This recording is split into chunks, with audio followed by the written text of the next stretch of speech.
뜨거운 여름, 시원한 바람과 같은 하나님 말씀으로 행복한 시간 되십시오.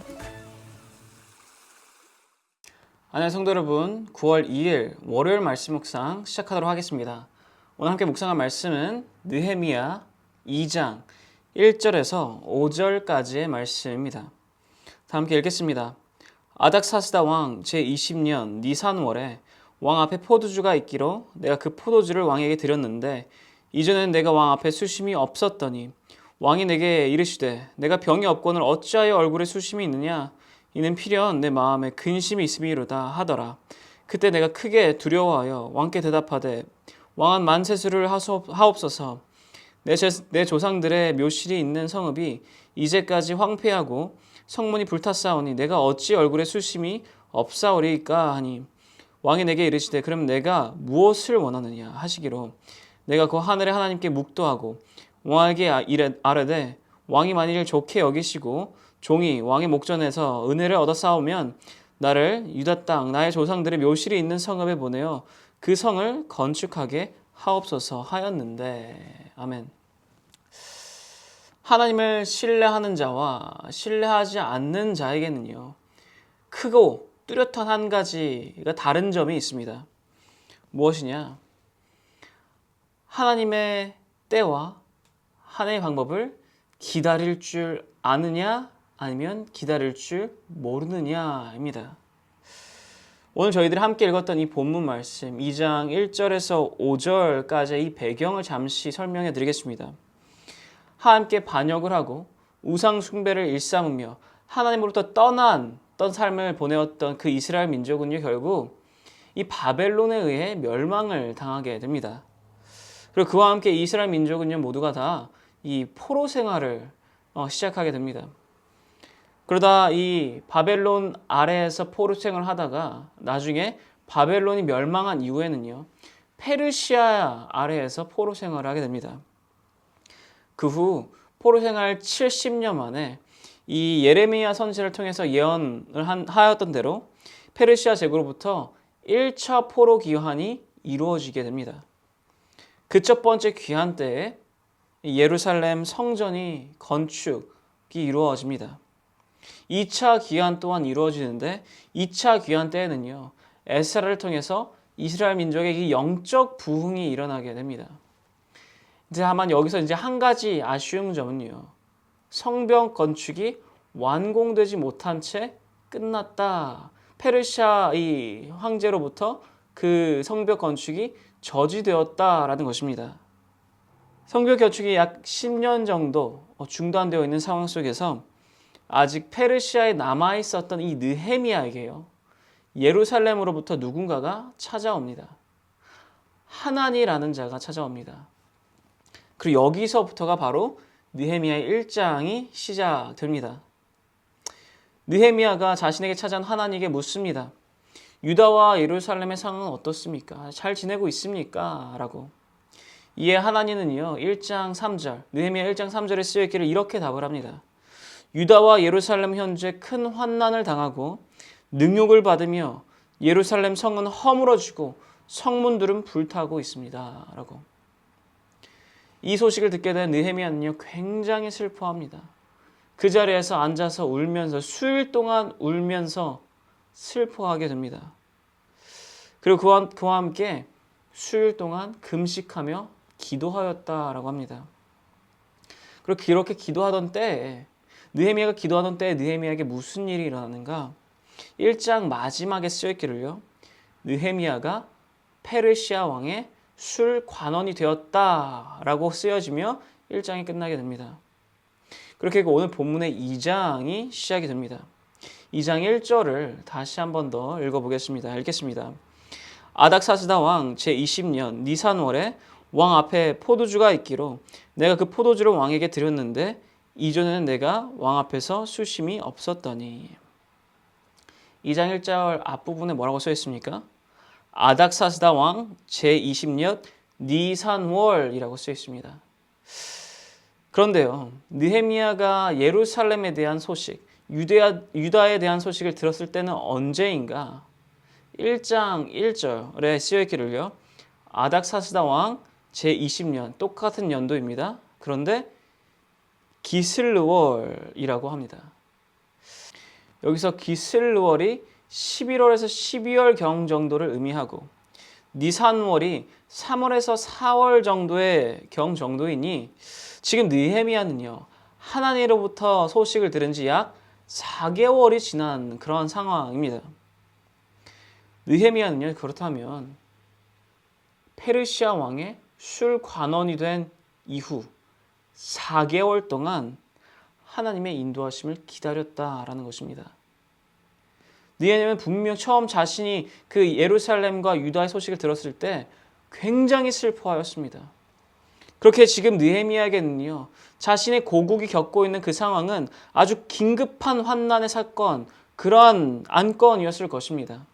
하루빨리 해결하고 싶었던 그런 문제였을 것입니다. 느헤미야는 어떻게 하였습니까? 첫 번째, 기도하였고요. 두 번째, 하나님의 인도하심을 기다렸습니다. 하나님의 때와 하나님의 방법을 기다렸다라는 것입니다. 하나님을 신뢰할 줄 아는 자라면 기다릴 줄 알아야 된다라는 것입니다. 이것은요, 모든 기도에 항상 기다리면 다 이루어진다가 절대 아닙니다. 우리가 하나님께 기도할 때 하나님께서는 세 가지의 응답을 해주십니다. Yes라고 응답을 하시거나요. No라고 응답을 하시거나요. Wait라고 응답을 하십니다. 아무 때나 기다리는 것이 아니다라는 것입니다. 하나님께서 우리의 기도에 wait, 기다려라고 하실 때 우리는요 그 하나님을 신뢰하고 기다릴 줄 알아야 된다라는 것입니다. 느헤미야가 만약에 기다릴 줄 모르는 자였다면요, 하나님을 신뢰하지 못하는 자였다면요, 그 소식을 듣자마자 페르시아에서부터 도망을 치든 떠나든 어떻게 해서든 예루살렘으로 돌아가 자신의 힘과 자신의 능력으로 다시 예루살렘, 유다의 부흥을 꿈꿔왔을 것입니다. 혹은 이 느헤미야가 어중간한 신뢰를 가지고 있었다면, 다르게 말하자면 어중간하게 기다리는 자였다면요, 자신이 술관원이라는 높은 직책, 높은 직위에 올라서게 되자마자 그 직위를 사용하여서 어떻게든 이 왕에게 탄원을 하든 혹은 다른 사람을 부리든 하여서 예루살렘을 도왔을 것입니다. 그런데 느헤미야는 그러한 자가 아니었다라는 것입니다. 하나님을 신뢰하고 기도하며 인내하며 준비하였습니다. 그렇게 기다렸습니다. 그러자 무슨 일이 일어납니까? 느헤미야가 무언가를 조치를 먼저 취하기 전에, 무언가 행동으로 실천하기 이전에 페르시아 왕이 느헤미야에게 먼저 묻기 시작합니다. 왜 얼굴에 수심이 가득하느냐라고. 더 나아가 4절에는요 이렇게 말합니다. 내가 무엇을 원하느냐.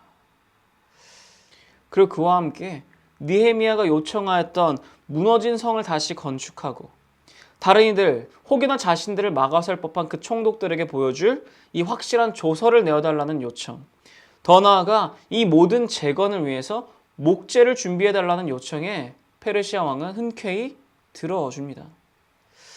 하나님의 때와 하나님의 방법이요 시작이 되었던 것입니다. 언제요? 하나님을 신뢰하고 기도하며 준비하며 기다릴 때. 사랑하는 성도 여러분, 하나님께서는 기다릴 줄 아는 자를 찾고 계십니다. 느헤미야는요 기다릴 줄 아는 자였습니다. 그것도 올바르게 기다릴 줄 아는 자였습니다. 기다린다라는 핑계로 아무것도 안 하는 것이 아니라 기도하는 자였고요, 또한 준비하는 자였습니다. 4절에 보시면 페르시아 왕이 느헤미야에게 무엇을 해주길 원하느냐 할 때 그 순간에도 느헤미야는 기도를 하였고요, 또한 느헤미야는 무엇을 해주길 원하느냐 할 때 그의 마땅한 대답을 미리 자신의 고국이 다시 일어서기 위해서 무엇이 필요한가를 미리 알아보고 준비하였다라는 것입니다. 하나님을 신뢰하며 하나님의 인도하심을 구하는 자는 하나님의 때와 하나님의 방법을 기다릴 줄 알아야 합니다.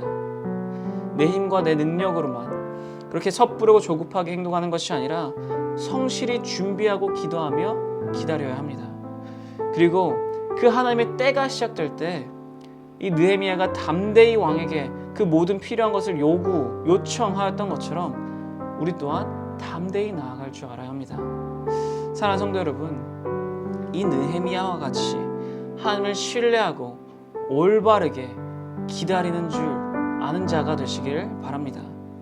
언제나 나를 승리로 이끄실 그 하나님을 신뢰하고 믿으며 하나님의 때를 기도와 준비로 기다리며 나아가시는, 그렇게 승리를 맛보며 이루며 나아가시는 모든 성도 여러분 되시기를 축원합니다. 기도하겠습니다. 하나님 아버지, 감사드립니다. 오늘 주님께서 말씀하셨습니다. 기다릴 줄 아는 자가 되어야 한다 말씀하셨습니다. 맞습니다. 주님, 하나님을 신뢰합니다. 언제나 우리를 승리로 이끄신 하나님을 신뢰합니다. 하나님의 때와 하나님의 방법이 우리에게 최선이고 최고임을 믿습니다. 그러니 나의 섣부름과 나의 조급함이 아니라 하나님의 때와 하나님의 방법을 기다리며 그렇게 준비하며 기도하며 나아가겠습니다. 이러한 우리와 함께 하시고 이끌어 주시옵소서. 감사드립니다. 이 모든 기도 살아계신 예수 그리스도의 이름으로 기도를 싸움나이다. 아멘.